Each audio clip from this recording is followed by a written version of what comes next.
What's up, guys? I currently about to react from review. Today we're going to react to why Byakuya should have died in the war. Which, I mean, I think we all came into the war had seemingly a lot of ass pulls. Like, yeah, he probably should have died, but the fan in me doesn't want him to.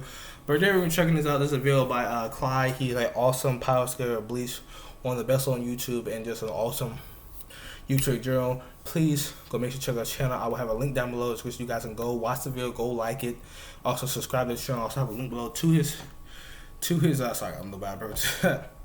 to his channel. I don't know if this is all him, so please go check him out, go support him. But we're gonna get right to it. If you guys like me, with that, subscribe and say think about who support. And I hope you new guys support as well. Help me get my goal to 1,000 subscribers. There'll be a link down below description to, like I said, to read the video as well as his channel, as well as my social media. Make sure to know your thoughts down in the comment section. What do you guys think about the video? We get to my reaction. What about your opinions? Do you agree? Do you disagree? But we go jump right into this. The story of Byakuya Kuchiki is a fascinating one to say the very least. The first major villain in the story of Bleach, the first character to show us the iconic flash step, which would later become a major staple of the series in the battles throughout the entire series. He was the first major pillar of vulnerability for Ichigo, when the previous Hollows of the Week were just not really showing us that much of a threat, except for Grand Fisher, where in actuality, his level of a threat was more so driven by the narrative related to Ichigo's mother, and it was a battle of the psyche rather than a battle of power. With Byakuya Kuchiki, he would be the character which defined what Ichigo would later become throughout the entirety of Bleach, and provided us with one of the most memorable battles in the history of Shonen Jump magazine. The topic of today's video is not a power scaling one, but a topic I've wanted to cover since around 2014, the controversial subject of how Byakuya Kuchiki should have been handled in the war arc. As always, if you're a fan of Bleach, or even just a fan of Byakuya, please subscribe to me, as if you support me, I'll keep supporting Bleach by making plenty of content in the future. And if you do go on to enjoy this video, please leave a like on the video, as it does help me a lot. Before we get into this Byakuya video, I just want to say that this video is proudly sponsored by an official Bleach sponsor, Figurama. What you can see on the screen right now is the brand new Bleach figure from Figurama, which is based on the iconic Ichigo vs Ulquiorra fight in Hueco Mundo. This figure is a part of the 20th anniversary of Bleach, which was created by the team that made Figurama's collector's multi-award-winning Devilman vs Amon and its fastest selling Eren vs Armored Titan statue. This figure includes a die-cast metal Zanpakuto for Ichigo, meaning the figure is made of authentic materials and not some cheap random knockoff figure that you would find on random sites on the internet. This is 100% worth your dollar and 100% official, especially if you're a real fan of Bleach and want to get yourself something this cool which actually supports the series itself. The figure is actually limited edition and there will only be 1,300 of them ever made, so definitely expect this to sell out fast. If you want to get your hands on this figure, especially if you don't want to miss out when it does sell out, the pre-order date is on the 25th of July at 11 PM Japanese time. I want to say thank you to Figurama for actually sponsoring this Byakuya video. You can use my coupon code HOLLOWCLYDE for the largest coupon discount available for this statue, which is actually $40 off. Also, you can join the wish list to be alerted as soon as the pre-orders open, which is on the screen right now, and it's also linked below in the description of this video, alongside anything else that you'll need for this actual figure. Once again, I want to give a massive thank you to Figurama for making this groundbreaking new Bleach figure, as this is easily one of the coolest figures that I've ever seen, and it's so awesome to see Figurama making figures that support Bleach and give us some merchandise as the anime returns. It's honestly really hype, and I'm really happy to see Figurama supporting Bleach like this. If you're a Bleach fan, you definitely need to get your hands on this figure. I might have to. Mangaka live interesting lives. In fact, I'd say they have some of the most stressful jobs in the entertainment industry. From the insane amount of workloads they have to finish within such insanely small deadline periods, the health problems they incur during the process of this said work that actually affects many of the mangaka we know and love, from the stress of wanting their story to succeed in their respective magazines, along with potentially having their work ended early and losing the ability to put food on their plate, to the hate and drama from fans and critics alike, to even in some instances the very threat of death from those who read their stories. The final example that I listed there is actually something the author of Bleach has dealt with quite a lot throughout his career. From the abuse that he used to get on his old Twitter account, along with the other weird drama, which I honestly am not sure if I'm allowed to even talk about in this video, which actually led to him not wanting to use social media as much as he once did, and was the reason he originally deleted his old Twitter account, to even being threatened and insulted online for the actions he took with the direction of his very own story. In the past, Mr. Kubo has expressed a lot of regret in regards to his decisions when it came to listening to many of those said individuals, be it good or bad with their intentions, and has even advised young and upcoming mangaka to avoid using social media too much, as seeing constant backlash, negativity, and even quote-unquote advice about how the story's path should go directly towards you every day, every minute of every hour, may actually lead to being a severe detriment to the quality of the story. Sorry guys, I just want to talk about this for a minute. I understand people are passionate. I'm passionate about a lot of the series I watched: Naruto, One Piece, Bleach, Dragon Ball Z, Tenchi Muyoko. Like I'm passionate about a lot of series I watch. But you should never, I mean ever take that past, but just too far. Like threaten the manga creator. Like really, guys. It's like, I understand you may get frustrated because sometimes like I'm not gonna lie, I was frustrated about that in the Bleach. But also it's not that it was their fault. He was being rushed. But yeah, I was frustrated. I was mad. I thought it could have been done better in so many ways. But what position am I in? Like, who am I to like go and tell him like, oh, this should be this way, it should be this way, and if you don't do it, I'll kill you. And Ichigo should have one shot it. Like, like no, it's never that serious. At the end of the day, it's a work of fiction. Yes, we love it. Yes, like for me, anime has done like it's been some of the best parts of my life. There was a time when I was down and out, and anime has brought that back. But it should never be taken past that point. Past fiction, point to point, you're actually threatening these people. Like I said, these people go like these manga careers go through so much. Even some of the big careers like One Piece, you know, Ichiro Oda or you know, Dragon Ball Z, like.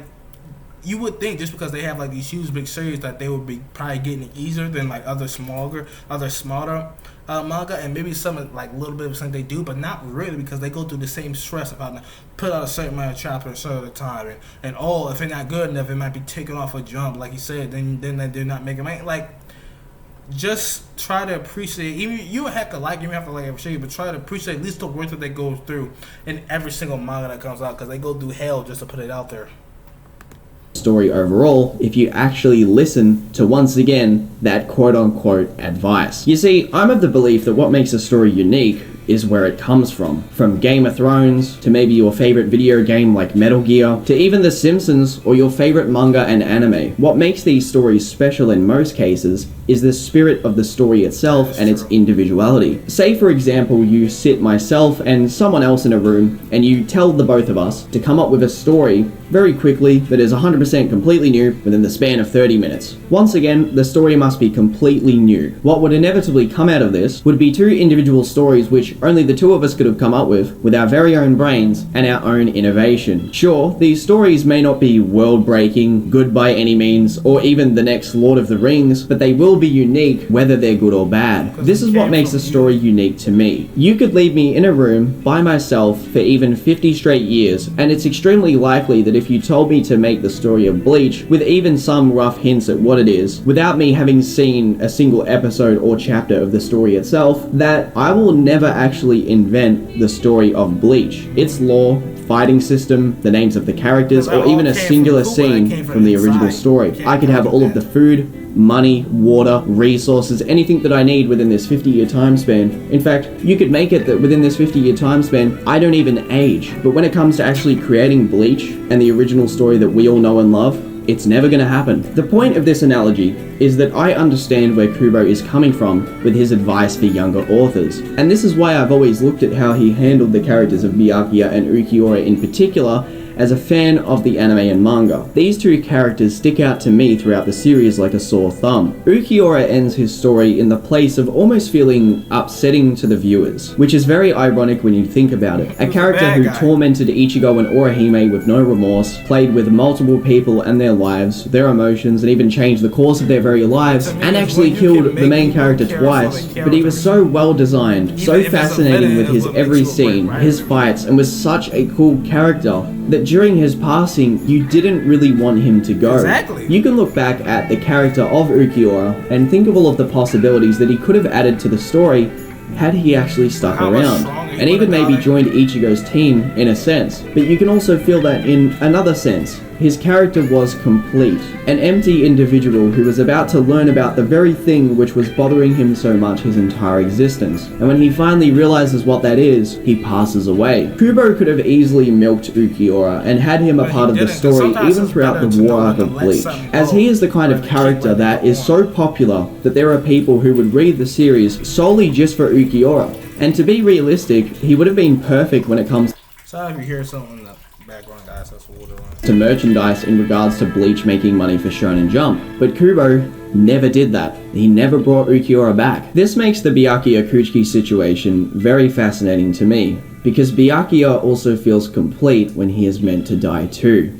Though this is not what actually happens. Let's analyze why I said he feels complete. During the Soul Society arc, it's all about the young cast fighting against the system, which was set in their old ways for many millennia. Rukia Kuchiki even comments on this while she is witnessing Ichigo battle Ginjo, where she is perplexed at how amazing Ichigo is to be able to not only befriend those of the Soul Society who are hundreds to thousands of years old, but he even gets the stubborn head captain to break tradition and do him a favor, along with garnering the respect of the old individuals I mentioned. Keep in mind, Genryusai Yamamoto was so strict in his ways that he was willing to fight with Shunsui and Ukitake to the death, purely for helping out at the execution stand, and he knew both of those captains since they were young boys. In the Soul Society arc, Ichigo genuinely got Byakuya to reconsider his view of justice and the situation itself. Byakuya's point of view towards Rukia's execution was that if those who are even a part of a royal family do not abide by the laws of the Soul Society, what kind of example does that set to the rest of the world he lives in under that society if he does not uphold those said laws in front of them? Family or not, Byakuya is not actually wrong in this instance. To Ichigo and the viewer,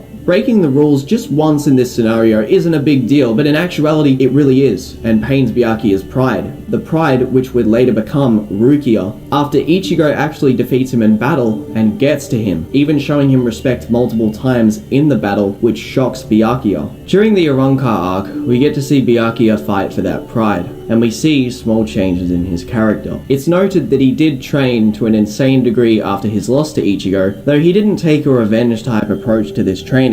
In fact, he bettered himself, which we not only see the fruits of his labor in battle, but also in his character. While having a conversation with Ichigo after Byakuya and Kenpachi had just saved him against Yami, he shows faith in Ichigo's ability and his ability to save Karakura Town, which tells a lot considering he had just previously seen Ichigo as only a mere Ryoka boy, which is even noted in his wording towards Ichigo in this moment. Though also in this moment, Byakuya showcases his genuine respect for Ichigo. He also doesn't dispute the fact that Mayuri has faith in Ichigo and his ability to defeat Aizen, but instead he is actually curious. He goes so far to actually say, and I quote, "Don't overestimate yourself, Ichigo Kurosaki. No captain of the 13 court guard companies would require help from someone like you. What is your duty? Your duty is to defend that town. Go."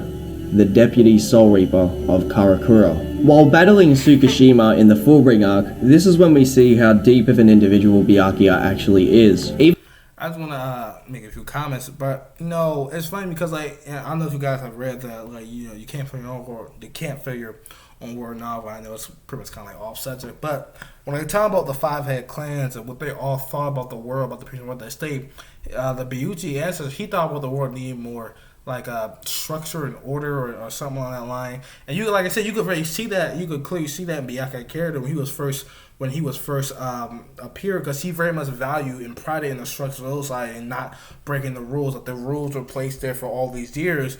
It's your duty to uphold them. It's like he said, for us, it's like, fuck, what they're doing is wrong. They shouldn't be treating Ruka like this. Like, all he did was this and that. But to somebody like Byakuya Kuchiki, who's lived this life and followed this laws for hundreds of years, it's everything. It's pride. So just to see something like that just broken, like, to him, it must be like, oh, fuck, she has to die. Even if she is my sister, even if she is family, it doesn't matter. And that's not wrong. It takes a certain person that have, uphold that values of that high to the point where they're willing to they're willing to uphold it for any reason. Doesn't matter the consequences. And just as you see him evolve, because when Ichigo first got there, he looked at Ichigo was a speck of dust, like a speck of dust, like in this just like endless sand. When he first met Ichigo in Karakura Town, he just like cut him down. The funny is, he could have killed Ichigo right then and there, but he didn't really see him as worth it. And that's one thing I love about anime characters, whether it's Naruto, Goku, Luffy, or Ichigo. It's like the fact they're able to turn these people who used to be enemies into allies. I know people like say talking no juju, this and that, but it is amazing when you have the ability to do that. And like I said, one of the reasons that made that fight so great, because there was a clashing of ideals, of Ichigo's ideals, and this desire to protect his friends at any cost. And Byakuya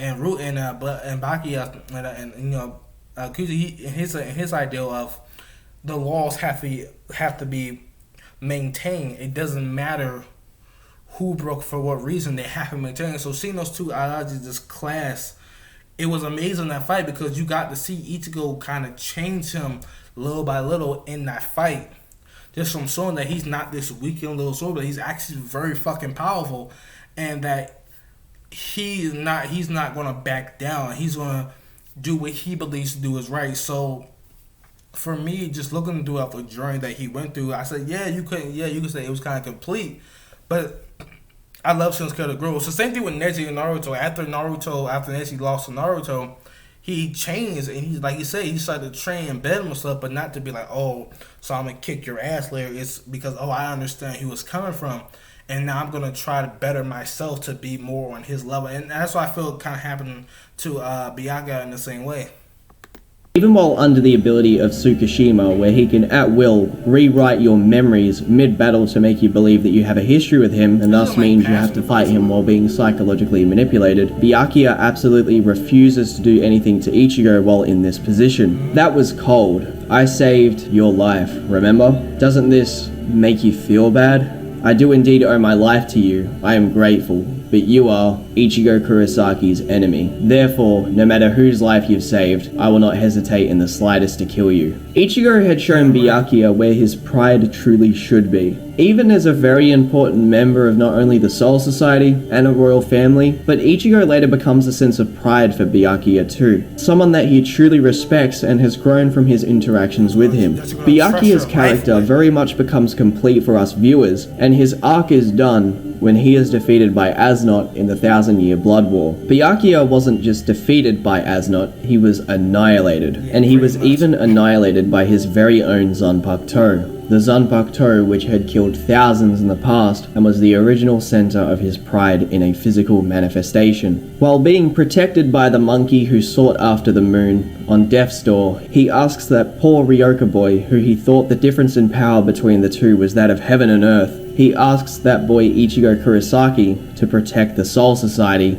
placing his pride on the ground and taking the situation like a man. As his sword starts to crumble and vanish as he approaches the true death of a Soul Reaper, he apologizes. At this very moment is where the story of Byakuya Kuchiki, the first major villain of Bleach, ended. By allowing the Ryoka boy to garner his final wish on death's door as his Zanpakuto disintegrates, he has become complete. He has rid himself of the weight that is his pride, giving Ichigo the ability to take up the mantle of the Protector, while also allowing the monkey, being Renji, to ascend and replace Byakuya, and Rukia, who would finally reach a level of power that would have generated Byakuya's respect, which she had ever so sought after. As a reader, instead of having Byakuya alive and help with the battle against Asnot, Renji could have met with Rukia later and said that Byakuya would have been proud of her, after he would witness the battle from afar and her captivating new Bankai. As she avenges Byakuya against Asnot, uses her faulty,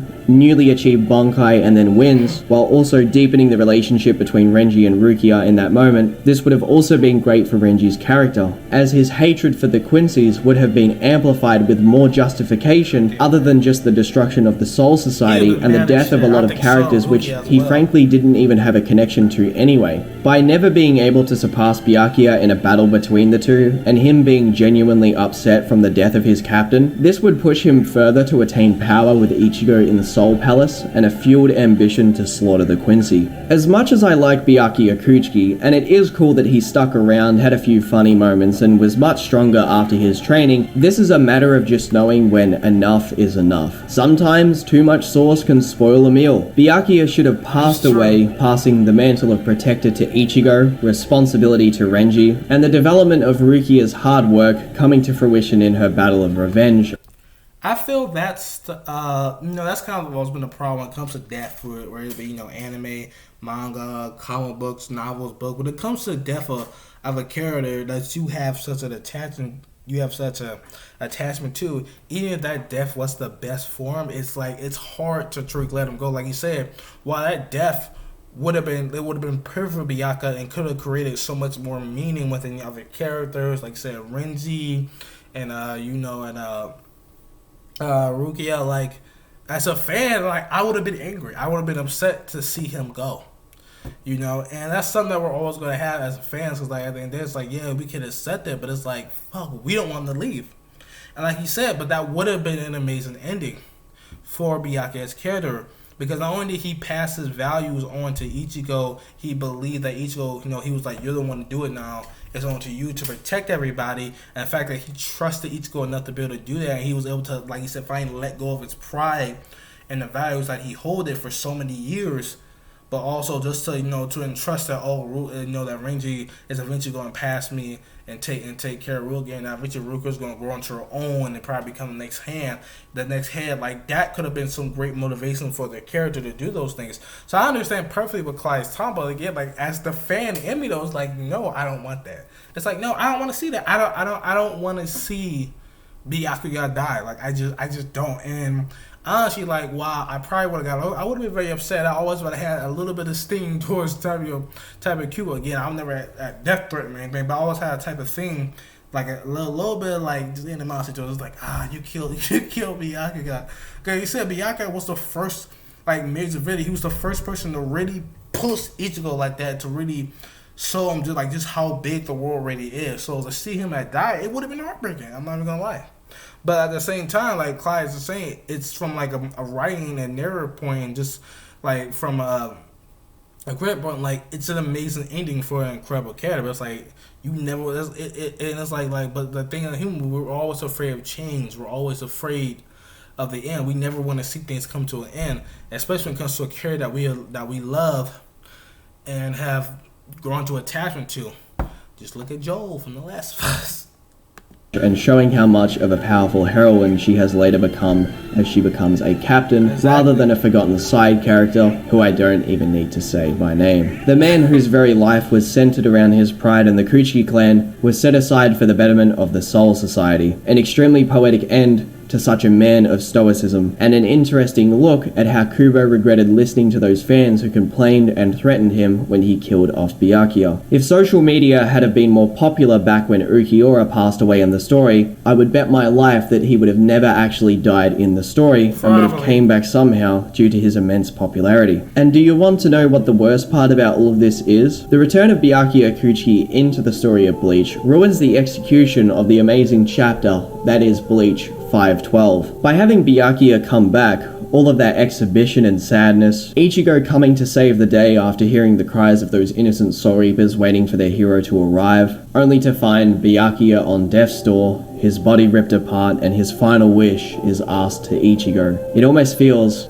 like a waste of paper. Another problem with Kubo listening to the fans and bringing Byakuya back is that he doesn't actually do anything major in the story, and there is the potential that with the anime coming back, if Kubo is involved with the studio that's going to be making the anime itself, I wouldn't complain if he actually changes the story so that Byakuya does die. Now sure, there will be a few interactions that will get retconned, like his battle with the Miracle, and a few little jokes here and there with Toshiro, which I did find funny, and it was pretty cool to see Byakuya have the fight itself, but just having this fight where he shows off his new and improved Bankai isn't really worthy of ruining all of that exhibition, lead up, and amazing execution of his death, purely just to have him come back for the sake of it. It really doesn't add anything to the story other than just fluff for us to look at and think, wow, that looks quite pretty to the eyes. I mean, he did a cool little swing there, that was okay, I guess, you know? So even with him coming back and me thinking, okay, it's kind of cool, it doesn't actually do anything for the story. It's interesting to see that Tite Kubo was such a nice individual that he would change his story for the love of the fans who held certain characters ever so dear to their hearts. As surprisingly, he originally planned to have Grimjar killed off quite early after his arrival into the story, but after his editor said that he was a cool character, Kubo thought to himself, damn, you're right, and he kept him in the story. As a Grimjar fan, I'm not complaining, and sometimes suggestions like these can be beneficial to the story, as we're not all born with the ability to inherently tell a perfect story out of the womb. But as even Mr. Kubo regrets, maybe sometimes it's better to make your story how you want it to be told, because that's what makes it truly special. That's true.